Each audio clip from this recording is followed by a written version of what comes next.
Welcome dear student, welcome to this video. Now हम लोग जो है वो फ्लावरिंग प्लांट के बारे में पढ़ रहे हैं and we have come up to flower. ठीक है, हमने जो है वो रूट से स्टार्ट किया था, रूट, स्टेम, लीफ, और उसके बाद में अब हम फ्लावर के बारे में बात कर रहे हैं।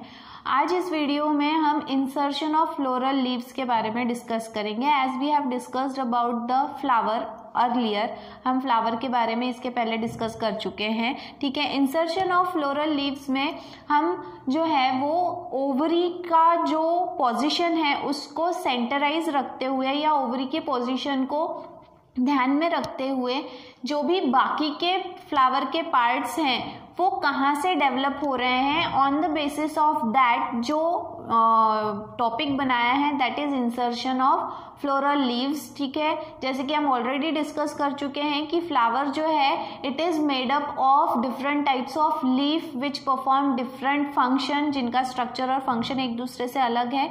Togetherly they are called as flower. ठीक है, तो जो भी ये लीव्स हैं, फ्लोरल लीव्स हैं which come together to form a flower, उनमें आपको उनका जो फॉर्मेशन है, उनका जो अपीयरेंस है, प्रोडक्शन है, वो कहाँ से हो रहा है, उस बेसिस पे इंसर्शन ऑफ फ्लोरल लीव्स जो हैं वो 3 टाइप के हैं। ठीक है, नाउ जैसे कि हमें पता है कि फ्लावर के 4 मेन पार्ट्स होते हैं, कैलिक्स, करोला, एंड्रोशियम और गाइनोशियम। ठीक है, जिसमें से हम किसकी पोजीशन को बेस पकड़ रहे हैं, गाइनोशियम की पोजीशन को। तो हमें देखना है कि गाइनोशियम की पोजीशन को ध्यान में रखते हुए कैलिक्स, करोला और एंड्रोशियम कहाँ से डेवलप हो रहे हैं। सबसे पहला जो टाइप है दैट इज हाइपोगाइनी, हाइपोगाइनी। ठीक है, या फिर हाइपोगाइनस कंडीशन। नाउ हाइपोगाइनी में क्या हो रहा है, हाइपोगाइनी में यहाँ पे सबसे पहले हाइपोगाइनी ये वर्ड का मीनिंग समझना है। हाइपो मतलब होता है बिलो एंड गाइनी मतलब होता है गाइनोशियम। तो यहाँ पर बिलो गाइनोशियम, गाइनोशियम के नीचे से, मतलब ओवरी या गाइनोशियम की जो पोजीशन है वो सबसे ऊपर है और बाकी के जो फ्लोरल वॉल्स हैं वो अगर उसके निचले हिस्से से जो है वो बनना शुरू हो रहे हैं तो उस कंडीशन को क्या कहा जाएगा, हाइपोगाइनी। देखिए यहाँ पे इफ सपोज ये थैलेमस है, ठीक है, और ये जो है ये गाइनोशियम की पोजीशन है। ठीक है, तो बाकी के जो वॉल्स हैं वो सारे के सारे कहाँ से डेवलप हो रहे हैं, अगर गाइनोशियम के नीचे वाले पोजीशन से अगर वो डेवलप हो रहे हैं, दिस इज कैलिक्स। फिर इसके बाद में नेक्स्ट इज करोला और फिर उसके बाद में है एंड्रोशियम। ठीक है, तो फ्लावर में देखिए आप कि जो भी गाइनोशियम है इसकी पोजीशन क्या है, सुपीरियर है। सुपीरियर है मतलब गाइनोशियम सबसे ऊपर है और बाकी के जो वॉल्स हैं कैलिक्स, करोला और एंड्रोशियम वो सब कहाँ से डेवलप हो रहे हैं, गाइनोशियम के नीचे से। दैट इज कॉल्ड एज हाइपोगाइनी या फिर हाइपोगाइनस कंडीशन। ठीक है, उसे हाइपोगाइनी या फिर हाइपोगाइनस कहा जाता है। ये पहला टाइप है। इसके बाद में जो दूसरा है दैट इज पेरी। यहाँ पे देखो हाइपो का मतलब होता है बिलो। ठीक है, हाइपो का मतलब क्या होता है, बिलो। Then peri gynae. ठीक है, या फिर पेरीगाइनस कंडीशन। गाइनी या पेरीगाइनस में पेरी का मतलब होता है अराउंड। ठीक है, मतलब जो भी ओवरी है उसका या गाइनोशियम का पोजीशन सेंटर में है, बीच में है, और उसके आजू बाजू से सेम पोजीशन से, ना उसके ऊपर से ना उसके नीचे से, सेम पोजीशन से उसके आजू बाजू अगर बाकी के वॉल्स डेवलप हो रहे हैं तो उसे पेरीगाइनी या फिर पेरीगाइनस कहा जाता है। ऐसी कंडीशन में जो भी ओवरी है वो या तो कप शेप के स्ट्रक्चर के थैलेमस में होता है या फिर सॉसर शेप। ठीक है, तो यहाँ पे देखो इफ सपोज जो भी थैलेमस है वो कौन से शेप में है, वो अगर कप शेप का स्ट्रक्चर फॉर्म कर रहा है। ठीक है, और उसके देखो यहाँ से दिस इज कैलिक्स। ठीक है, ये जो है ये सेंटर पोजीशन है किसकी, ओवरी की। ठीक है, देन इसके बाद से ही क्या फॉर्म हो रहा है, करोला। ठीक है, और एंड्रोशियम। ठीक है, मतलब देखिए आप नियर अबाउट सारे जो वॉल्स हैं जिनके डेवलप होने की जो या जिनके इंसर्शन की जो पोजीशन है वो क्या है, सेम है, ठीक है, ना वो ओवरी के या गाइनोशियम के ऊपर से डेवलप हो रहा है ना ही नीचे से, ठीक है। और सॉसर शेप अगर आप देखोगे तो वो थोड़ा सा फैला हुआ होता है, ठीक है। थैलेमस जो है वो आपको थोड़ा क्या दिखाई देगा, फैला हुआ दिखाई देगा। सेंटर में किसकी पोजीशन है, ओवरी की या गाइनोशियम की पोजीशन सेंटर में है, ठीक है। इसके बाद में यहाँ से देखो आप, दिस इज कैलिक्स, ठीक है, ये क्या फॉर्म कर रहा है, कैलिक्स, फिर उसके बाद में करोला और फिर उसके बाद में एंड्रोशियम, ठीक है। तो इस तरह से अगर आप देखोगे तो यहाँ पे भी जो है वो ओवरी और बाकी सारे जो वॉल्स हैं उनकी पोजीशन क्या है, एक जैसी है, सेम है, तो उसे क्या कहा जाएगा, पेरीगाइनी या फिर पेरीगाइनस कंडीशन। नाउ अगर हम फॉर्मूला के वे में देखें तो यहाँ पर अगर आप गाइनोशियम की पोजीशन दिखाने की कोशिश कर रहे हो तो गाइनोशियम क्या है, सुपीरियर है, ठीक है। गाइनोशियम क्या है, सुपीरियर है, which can be represented as, जैसे कि जी जो है इसके नीचे एक लाइन अगर आप करते हो ड्रॉ तो उसका मतलब होता है कि गाइनोशियम क्या है, सुपीरियर, मतलब सबसे ऊपर की पोजीशन किसकी है, गाइनोशियम की। वहीं पेरीगाइनस में जो भी गाइनोशियम है, गाइनोशियम की जो पोजीशन है वो सेमी सुपीरियर या फिर आप बोल सकते हो सेमी इन्फेरियर, ठीक है, ना ही वो एकदम सुपीरियर है ना ही वो इन्फेरियर, मतलब ना ही वो नीचे की पोजीशन में। तो उसे आप डिनोट करोगे जी और उसके आगे इस तरह की डैश लाइन रहेगी। इसका मतलब क्या है, गाइनोशियम सेंटर में ना ही ऊपर है ना ही नीचे उसकी पोजीशन है, ठीक है। And the third type is EP gynae, ठीक है। इपीगाइनी में इपी का मतलब होता है अबव, अबव मतलब गाइनोशियम के ऊपर से बाकी सारे वॉल्स डेवलप होंगे। तो यहाँ पे आप देखो कि जो भी ओवरी की पोजीशन है वो सबसे नीचे की पोजीशन रहेगी। Suppose this is the ovary and these are the arrangement of the ovules, ठीक है। तो यहाँ पर बाकी सारे वॉल्स जो हैं ये आपका गाइनोशियम हो गया, ठीक है, स्टिग्मा, स्टाइल एंड ओवरी, ठीक है, और ये कैलिक्स, फिर करोला और फिर एंड्रोशियम। तो यहाँ पे ओवरी की पोजीशन क्या है, सबसे नीचे है, मतलब गाइनोशियम यहाँ पे क्या है, इन्फेरियर, इन्फेरियर मतलब नीचे की पोजीशन है। इसे आप डिनोट करोगे जी के ऊपर अगर लाइन है, मतलब गाइनोशियम जो है उस वो सबसे नीचे है, तो इट इज रिप्रेजेंटेड। ये जो है ये फॉर्मुलेटेड फॉर्म में, मतलब अगर आप जो है वो किसी फ्लावर का फॉर्मूला बनाते हैं जिसे फ्लोरल फॉर्मूला कहते हैं। इस चैप्टर में जब हम फैमिलीज पढ़ेंगे तो उसमें फ्लोरल फॉर्मूला के बारे में बताया है। तो उसमें हम गाइनोशियम की पोजीशन इस तरह से जो है वो डिनोट करते हैं कि whether the gynoecium is superior, whether it is semi superior और सेमी इन्फेरियर या फिर इट इज इन्फेरियर, ठीक है। तो इस तरह से ये है इंसर्शन ऑफ फ्लोरल वॉल्स, ठीक है। गाइनोशियम की पोजीशन को ध्यान में रखते हुए गाइनोशियम के नीचे से सारे वॉल्स अगर डेवलप हो रहे हैं then it is called as hypogynous condition. अगर गाइनोशियम और बाकी वॉल्स के तैयार होने की जो पोजीशन है वो सेम है then it is called as perigynous condition. और अगर गाइनोशियम सबसे नीचे और बाकी सारे वॉल्स उसके ऊपर से डेवलप हो रहे हैं then it is called as epigynous condition, ठीक है। तो ये है क्या, इंसर्शन ऑफ फ्लोरल लीव्स, ठीक है। इसके बाद में हमें बात करनी है फ्लोरल वॉल्स के बारे में, ठीक है। फ्लावर के पार्ट्स हमें डिस्कस करने हैं, ठीक है। फ्लावर के जो पार्ट्स होते हैं, जैसे मैं हम पहले भी बात कर चुके हैं कि जो भी फ्लावर है इसमें 4 मेन पार्ट्स होते हैं किसी भी फ्लावर के, ठीक है। सबसे पहले जो भी सोलोन पोर्शन नीचे का होता है that is called as thalamus, ठीक है। The stalk of the flower is called as pedicel, ठीक है। इसके बाद में जो मेन पार्ट्स हैं वो हैं कैलिक्स, उसके बाद में होता है करोला, ठीक है। फिर उसके बाद में आता है एंड्रोशियम, दीज आर एंड्रोशियम, और जो भी लास्ट में आता है वो है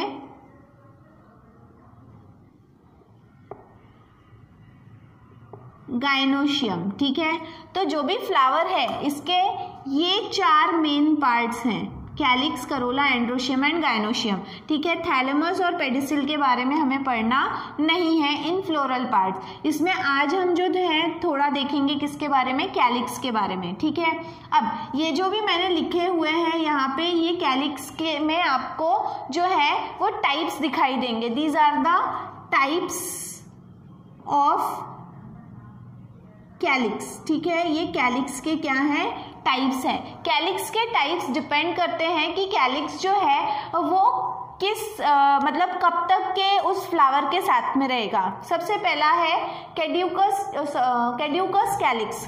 कैड्यूकस कैलिक्स वो होता है जो जैसे ही फ्लावर ओपन होता है, जैसे ही फूल खिल जाएगा, वैसे ही वो कैलिक्स जो है वो क्या हो जाता है, झड़ जाता है, फॉल ऑफ अर्ली। ठीक है, as soon as the flower opens the calyx fall off, झड़ जाता है, उसे कैड्यूकस कैलिक्स कहा जाता है। दूसरा है डेसिडियस कैलिक्स। डेसिडियस कैलिक्स मतलब ये वो कैलिक्स होता है जो फ्रूट बनने तक, जब तक के फ्लावर का फ्रूट नहीं बन जाता तब तक के वहाँ पर रहता है, लेकिन जैसे ही फ्रूट बन जाता है वो कैलिक्स वहाँ से झड़ जाता है, गायब हो जाता है। ठीक है, तो उसे कहा जाता है क्या, deciduous calyx. Survive till fruit formation. ठीक है, फल बनने तक वो होता है। एंड परसिस्टेंट कैलिक्स मतलब वो कैलिक्स होता है जो फ्रूट बनने के बाद भी उस फ्रूट के साथ में रहता है। ठीक है, उसे कहा जाता है क्या, परसिस्टेंट कैलिक्स। परसिस्टेंट कैलिक्स के कई सारे एग्जाम्पल हैं। ठीक है, जैसे कि ब्रिंजल मतलब बैंगन होता है, उसमें आप देखो कि जो इस तरह का जो ये ग्रीन स्ट्रक्चर होता है जो बैंगन के ऊपर होता है। ठीक है, तो ये क्या है, कैलिक्स है। फ्रूट बन गया बट स्टिल वहाँ पे कैलिक्स प्रेजेंट है। इसके अलावा अनार, पोमग्रेनेट, उसमें भी आप देखो ऊपर इस तरह का जो जिगजैग होता है उसके टॉप पे, वो भी क्या है, कैलिक्स है। ठीक है, टमाटर, उसके ऊपर में भी आप देखो ग्रीन कलर का जो होता है दैट इज कैलिक्स। तो परसिस्टेंट कैलिक्स मतलब वो कैलिक्स जो फ्रूट बनने के बाद भी उस फ्रूट के साथ रहता है, उसे परसिस्टेंट कहते हैं। जो फ्रूट बनने तक उस फ्रूट के साथ रहता है, उसके बाद में वहां से झड़ जाता है, उसे डेसिडियस कैलिक्स कहते हैं। और जो फ्रूट बनने तक वहां रुकता ही नहीं है, उसके पहले ही वो वहां से झड़ जाता है, that is called as caducous calyx. ठीक है, तो कैलिक्स जो है वो कहाँ कब तक के उस फ्रूट के साथ में या फ्लावर के साथ में रहेगा, on the basis of that ये 3 टाइप के हैं। लेकिन अब हमें कैलिक्स के कुछ जनरल कैरेक्टरिस्टिक्स के बारे में बात करना है। सबसे पहले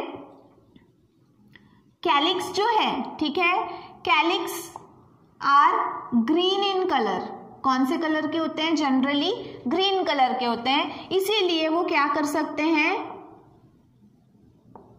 फोटोसिंथेसिस कर सकते हैं। ठीक है, मतलब दे ऑल्सो पार्टिसिपेट, और दे, हम अलग शब्दों में बोल सकते हैं, they also contribute in the process of photosynthesis. थोड़ा बहुत फोटोसिंथेसिस में भी वो हाथ भार लगाते हैं। क्यों, क्योंकि वो ग्रीन कलर के होते हैं, उनके पास में क्लोरोफिल होता है, and they are able to perform the process of photosynthesis. ठीक है, देन इसके बाद में सिंगल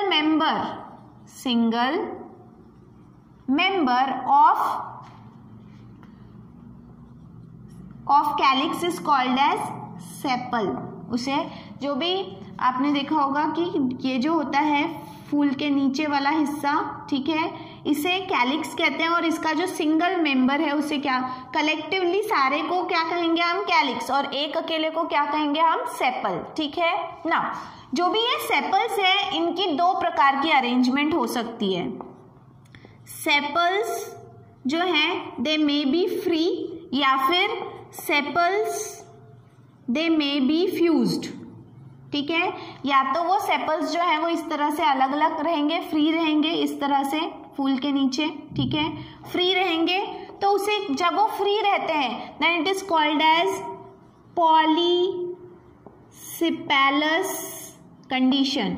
जब सारे के सारे कैलिक्स जो हैं वो दूर दूर रहते हैं, ठीक है, एक दूसरे से अलग अलग होते हैं, फ्री रहते हैं, तो उसे पॉलीसिपेलस कंडीशन कहा जाता है। ठीक है, लेकिन अगर वो फ्यूज्ड हैं, आप देखो कुछ फ्लावर में आपने देखा होगा कि कैलिक्स जो है वो मिलके एक बड़ा सा ट्यूब बनाते हैं, और फिर इस तरह से सिर्फ ऊपर में वो सेपरेट दिखेंगे, लेकिन नीचे से वो एक दूसरे से जुड़कर एक ट्यूब बनाते हैं। जैसे जासवन का फूल अगर आप देखोगे तो उसका नीचे में जो ग्रीन स्ट्रक्चर होता है वो ऐसे ट्यूब बनाता है। धतूरा का प्लांट है, उसका जो फूल है उसके नीचे में आप जो है देखोगे ग्रीन कलर का कैलिक्स, वो एक ट्यूब बनाता है।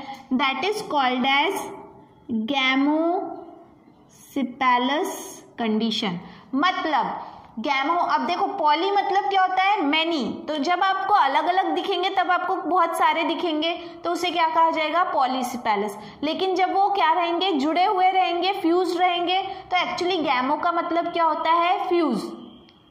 गैमोसिपेलस मतलब क्या, जब सारे के सारे सेपल्स जो है वो एक दूसरे से जुड़े हुए रहेंगे, एक ट्यूब बनाएंगे, देन गैमोसिपेलस। और अगर वो एक दूसरे से फ्री है then it is called as polysepalous condition. ठीक है, तो कैलिक्स जो है ये जनरली ग्रीन कलर का होता है, फोटोसिंथेसिस में पार्टिसिपेट करता है, ये एक इंपॉर्टेंट फंक्शन परफॉर्म कर रहा है। इसके अलावा जो कैलिक्स हैं इसके सिंगल मेंबर को सेपल कहा जाता है।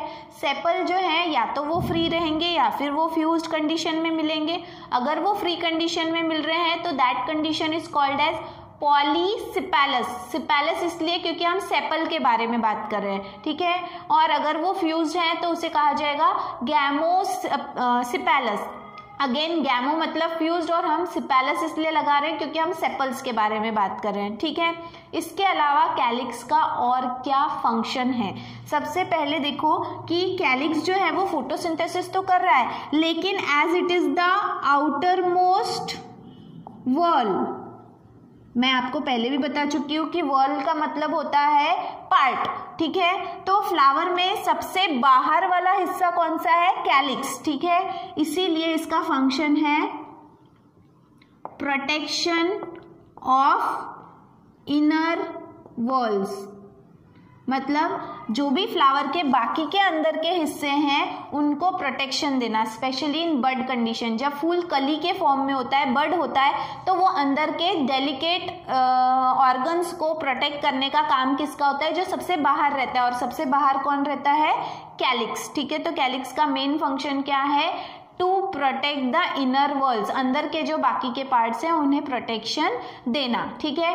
अब इसके अलावा जो कैलिक्स है ये पॉलिनेटर्स को अट्रैक्ट करने के लिए भी इस्तेमाल होता है। जो अलग अलग प्रकार के पॉलिनेटर, जैसे इंसेक्ट होता है, बर्ड होता है, तो फ्लावर के तरफ अट्रैक्ट करने के लिए भी कुछ फ्लावर्स हैं जो अपने कैलिक्स को जो है वो इस तरह से बनाते हैं कि ताकि जो दूसरे पॉलिनेटर्स हैं वो उस फ्लावर की तरफ अट्रैक्ट हो, क्योंकि पॉलिनेटर्स का फ्लावर पे जो है वो विजिट होना जरूरी है for the process of pollination. Pollination नहीं होगा तो फर्टिलाइजेशन नहीं होगा, फर्टिलाइजेशन नहीं होगा तो फ्रूट और सीड फॉर्मेशन नहीं होगा और नया प्लांट फॉर्म नहीं होगा। तो इसीलिए इसके लिए पॉलिनेटर्स को अट्रैक्ट करना ज़रूरी है। और एक ऐसा मॉडिफिकेशन कैलिक्स में कुछ प्लांट्स करते हैं जो पॉलिनेटर्स को फ्लावर की तरफ अट्रैक्ट करता है। इन सम केसेस कैलिक्स में appear like hair, hairy calyx कहते हैं हम उसे, या फिर it is also called as pappus, ठीक है, PAPPUS। पैपस का मतलब होता है हेयरी कैलिक्स, ठीक है। हेयरी कैलिक्स मतलब जो बिल्कुल हेयर्स की तरह होते हैं और जो हवा के झोंके के साथ में उस फ्लावर को उड़ाकर कहीं दूर ले जा सकते हैं। That is actually meant for seed dispersal. जो आप सीड डिस्पर्सल मतलब जो भी सीड है उसे दूर दूर तक फैलाने के लिए प्लांट अपने अंदर कुछ मॉडिफिकेशन करता है, मैकेनिज्म बनाया है, ठीक है, प्लांट ने, क्योंकि प्लांट स्थिर रहता है एक जगह पे, वो खुद चल नहीं सकता, इसीलिए उसने अपने सीड्स को दूर दूर तक फैलाने के लिए जो मैकेनिज्म बनाया है उसे सीड डिस्पर्सल कहा जाता है। और उस सीड डिस्पर्सल में ये हेयरी कैलिक्स जो है वो उस प्लांट की मदद करता है, ठीक है। सो इन दिस वे ये पहला वॉल है which is the outermost wall of the flower, सबसे बाहर का भाग है और इसीलिए इसका प्रोटेक्शन ये सबसे इम्पॉर्टेंट पार्ट होता है। इसके अलावा ये ग्रीन कलर का होता है तो फोटोसिंथेसिस भी कर सकता है। इसके अलावा ये टाइप्स हैं कैलिक्स के, इस तरह से आपको कैलिक्स के टाइप्स देखने मिलेंगे। प्लस कुछ कैलिक्स में कुछ मॉडिफिकेशन होता है जो पॉलिनेटर को अट्रैक्ट करने के लिए होता है या फिर कभी कभी सीड डिस्पर्सल के लिए भी होता है, ठीक है। तो इस तरह से हमने पहला पहला वॉल पढ़ा that is calyx. Next class में हम दूसरा वॉल पढ़ेंगे दैट इज़ करोला। तो आज के लिए इतना ही। Till then thank you very much.